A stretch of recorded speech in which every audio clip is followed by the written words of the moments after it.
ओम श्री गुरु सत्ताई नमः। सभी को प्रणाम। पिछले वीडियो में हमने सुना ये सारी सृष्टि, सारा ब्रह्मांड गायत्री से उत्पन्न हुआ है। वही सबका पालन पोषण करती हैं, अन्न जल की व्यवस्था करती हैं, औषधियाँ प्रदान करती हैं, कष्ट में हमारी रक्षा करती हैं, कोटि कोटि अनुदानों वरदानों की हम पर सतत वर्षा करती हैं। तभी तो वो सारे संसार की माता हैं, जगन माता हैं, विश्व माता हैं। विराट सृष्टि ब्रह्मांड का नियंता परमेश्वर अतुलित शक्ति संपन्न है। ब्रह्मा विष्णु महेश के रूप में सृजन, पालन पोषण और परिवर्तन के माध्यम से सृष्टि संचालन का चक्र चला रहा है। इन सबसे भी ऊपर गायत्री की महिमा है। गायत्री सद्बुद्धि की, सद्विचारों की देवी हैं। इनके बिना कुछ भी संभव नहीं। ब्रह्मा विष्णु महेश भी यदि सद्बुद्धि से काम न करें, आपस में उचित तालमेल न रखें, तो महाप्रलय होने में देर नहीं लगेगी। माँ गायत्री स्नेह व श्रद्धा का अटूट संगम है। उनके हृदय से अपने बच्चों के लिए प्रेम व वात्सल्य की अजस्र धारा प्रवाहित होती रहती है। उनके लिए तो कुटिल कपटी कपूत भी आँख के तारे और जिगर के टुकड़े के समान हैं। उनके आंचल तले अपूर्व आत्मबल जागृत होता है। माँ का ध्यान करते ही मन में स्नेह श्रद्धा के झरने फूटने लगते हैं। माँ के साथ स्नेह बंधन कितना अटूट व पवित्र है, इसका बखान करना भी संभव नहीं। इसी से तो ऋषियों ने गायत्री को माता कहा है, जिससे सभी की श्रद्धा उनमें स्थापित हो और सभी सद्बुद्धि से कार्य करें। आइए इसी क्रम को आगे बढ़ाते हैं। अगले दिन गुरुदेव ने स्वयं ही चर्चा प्रारंभ करते हुए कहा, गायत्री महामंत्र के 3 चरण मिलकर त्रिवेणी संगम बनाते हैं। इसे त्रिपदा गायत्री कहते हैं। तीर्थराज प्रयाग में गंगा यमुना सरस्वती की 3 धाराओं का त्रिवेणी संगम है। तुलसीदास जी ने कहा है कि इस संगम में स्नान करने का पुण्य फल तत्काल मिल जाता है। क्या फल मिलता है? मंजन फल देखी तत्काला, काक होई पिक बकहु मराला। अर्थात कौवे कोयल हो जाते हैं और बगले हंस हो जाते हैं। ये अलंकारिक वर्णन है। इसका तात्पर्य है कि लोगों की आकृति रंग रूप तो ज्यों का त्यों रहता है, पर प्रकृति बदल जाती है, आध्यात्मिक कायाकल्प हो जाता है। ये कायाकल्प त्रिपदा गायत्री की आध्यात्मिक त्रिवेणी में स्नान करने से होता है। गायत्री मंत्र में एक ओमकार है जो 3 अक्षरों से बना है, अ, उ और म। इन तीनों का विस्तार 3 व्याहतियों के रूप में हुआ है। ये 3 व्याहतियां हैं भू, भुवः, स्वः। इन तीनों व्याहतियों की विवेचना गायत्री के 3 चरणों में हुई है। ये 3 चरण हैं। पहला तत्सवितुर्वरेण्यम, दूसरा भर्गो देवस्य धीमहि और तीसरा धियो यो नः प्रचोदयात्। प्रत्येक चरण में 3-3 शब्द हैं। इस प्रकार तीनों के मिलकर 9 शब्द होते हैं, जिनका प्रतीक यज्ञोपवीत के 9 धागे हैं। हम बीच में ही बोल पड़े, गुरुजी ये तो 3 का पहाड़ा हो गया।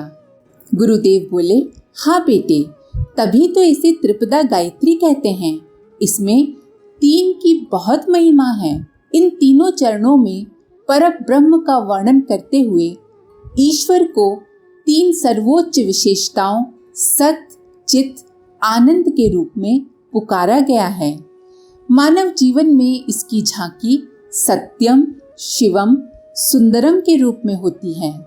इसके तत्वज्ञान में यदि और विस्तार से जाएं, तो इसे कर्म योग, ज्ञान योग, भक्ति योग भी कह सकते हैं। हमारे स्थूल शरीर, सूक्ष्म शरीर और कारण शरीर तीनों को पवित्र एवं परिष्कृत बनाने में जिस दृष्टि, नीति और मर्यादा की आवश्यकता है, उसी को कर्म, ज्ञान और भक्ति कहते हैं। व्यवहार में यही धार्मिकता, आध्यात्मिकता और आस्तिकता के रूप में प्रकट होते हैं। अध्यात्म दर्शन के यही 3 खंड हैं। धार्मिकता का वास्तविक अर्थ है कर्तव्य परायणता। धर्म और कर्म एक ही तथ्य के 2 नाम हैं। किसी को चाहे धर्मनिष्ठ कहो या कर्मयोगी या कर्तव्य परायण, बात एक ही है। परंतु आजकल तो लोग धर्म की न जाने कैसी कैसी विचित्र व्याख्या करते हैं कि अर्थ का अनर्थ हो जाता है। आध्यात्मिकता कहते हैं अपने लिए श्रेयस्कर मार्ग का चयन करना, विवेकपूर्ण रीति नीति का निर्धारण करना। आस्तिकता हमें कर्म फल व्यवस्था पर विश्वास कराती है। इससे मन स्वतः ही पाप कर्मों से बचने का प्रयास करता है और सुखी रहने के लिए सन्मार्ग पर चलने को प्रेरित होता है। भक्ति का अर्थ है प्रेम, ईश्वर से प्रेम करने का, ईश्वर से प्रेम करने का। आस्तिकता का अर्थ है ईश्वर के बनाए सभी प्राणियों के साथ, प्रकृति के साथ सद्व्यवहार करना। संक्षेप में उदारता, करुणा, दया, सेवा, सहायता जैसी सद्भावना को ही भक्ति या आस्तिकता कहते हैं। ये समस्त संसार गायत्री रूप है। तीनों लोक इसी की परिधि में हैं। त्रिपदा गायत्री की तत्व दृष्टि यही है कि सर्वत्र उसी दिव्य शक्ति को व्याप्त देखा जाए और संपूर्ण जड़ चेतन सृष्टि के साथ सद्व्यवहार किया जाए। इसे अपनाकर मनुष्य हर घड़ी कण कण में प्रभु दर्शन का आनंद लेता रह सकता है। इस विराट ब्रह्म को ही भू भुव स्व कहा गया है। यही भूलोक, पाताल लोक और स्वर्ग लोक है। जीव जगत के भी 3 क्षेत्र हैं, जीव, प्रकृति और ब्रह्म। इनका संचालन भी क्रिया शक्ति, ज्ञान शक्ति और भाव शक्ति से होता है। गायत्री मंत्र की 3 व्याहतियों में इसी जीव चेतना का वर्णन है। शक्तियों का विवेचन करते हुए इन्हीं 3 आधारों को सरस्वती, लक्ष्मी और काली कहते हैं। ये तीनों ही गायत्री महाशक्ति की 3 धाराएं हैं। इससे हमारे तीनों शरीरों में जो प्राण शक्ति भरी रहती है वो ओजस, तेजस और वर्चस है। ओजस कहते हैं सुंदरता, बलिष्ठता, सक्रियता, दक्षता को, जो हमारे शरीर को प्रतिभा संपन्न एवं आकर्षक बनाता है। ओजस की कमी से चेहरे पर मुर्दनी छाई रहती है, आलस से घेरे रहता है और आधा अधूरा काम भी बड़ी कठिनाई से हो पाता है। तेजस मानसिक प्रखरता का नाम है, जो हमारे सूक्ष्म शरीर को प्रभावित करता है। इस क्षमता से संपन्न व्यक्ति कुशाग्र बुद्धि, सूझबूझ वाले, दूरदर्शी, विवेकवान होते हैं। वर्चस हमारे कारण शरीर को प्रकाशित करता है। इससे आत्मबल, आत्म तेज बढ़ता है। उत्कृष्टता, आदर्शवादिता, श्रद्धा, श्रमशीलता जैसी विशेषताएं इससे उत्पन्न होती हैं। ये वर्चस ही देवत्व है। ओजस, तेजस, वर्चस के रूप में त्रिपदा गायत्री अपना अनुग्रह, चमत्कार और वरदान साधक को प्रदान करके निहाल कर देती हैं। पूज्य गुरुदेव ने अपनी वाणी को तनिक विश्राम दिया तो हम अपने को बोलने से रोक न सके। हम बोले, गुरुदेव, त्रिपदा गायत्री की महिमा तो बहुत व्यापक है। ये तो तीनों लोकों में कण कण में व्याप्त दिखाई दे रही हैं। अरे अभी और भी सुनो। पूज्यवर ने आगे कहना आरंभ किया। हमारे शरीर के 3 भाग हैं, सिर, धड़ और पैर। इसके पोषण के लिए आहार रूप में हमें अन्न, जल और वायु की आवश्यकता होती है। प्राणियों की प्रकृति भी सतोगुणी, रजोगुणी और तमोगुणी होती है। प्रकृति या ब्रह्म का ये त्रिधा अस्तित्व त्रिपदा गायत्री की ही क्रीड़ा क्षेत्र है। इस त्रिपदा गायत्री से ही वेदों की उत्पत्ति हुई है। वेदों का विषय ज्ञान, कर्म और उपासना है। यही ज्ञान योग, कर्म योग और भक्ति योग है। इनके आधार पर हमारी विपत्तियों के तीनों कारणों, अशक्ति अर्थात निर्बलता, अभाव और अज्ञान का निवारण होता है। विपत्तियां भी 3 प्रकार की होती हैं। आदि भौतिक, जो हमारे अनुपयुक्त कार्यों से, अनाचरण से उत्पन्न होती हैं। आधि दैविक विपत्तियां वे हैं जो प्रारब्धवश अप्रत्याशित रूप में दुर्घटनाओं के रूप में आती हैं। प्रत्यक्षतः हमारा उन पर कोई वश नहीं होता। और तीसरी आध्यात्मिक विपत्तियां हमारे विकृत चिंतन के फलस्वरूप मनोविकारों की प्रतिक्रिया बनकर सामने खड़ी रहती हैं। त्रिपदा गायत्री की दिव्य शक्ति से ही इन तीनों का निवारण संभव होता है। महाकाल के त्रिशूल में भी 3 नोकें हैं। शिव के नेत्र भी 3 हैं। इनमें पाप, ताप और अभिशाप तीनों के विनाश की परिपूर्ण शक्ति है। काल समय को भी कहते हैं और उसके 3 चरण हैं, भूत, वर्तमान और भविष्य। भूतकाल की संचित, वर्तमान की उपार्जित और भविष्य की संभावित परिस्थितियों को संतुलित बनाने की क्षमता इस त्रिपदा गायत्री में है। हमारी आयु के भी 3 भाग हैं, बचपन, यौवन और बुढ़ापा। इनकी परिस्थितियां, समस्याएं और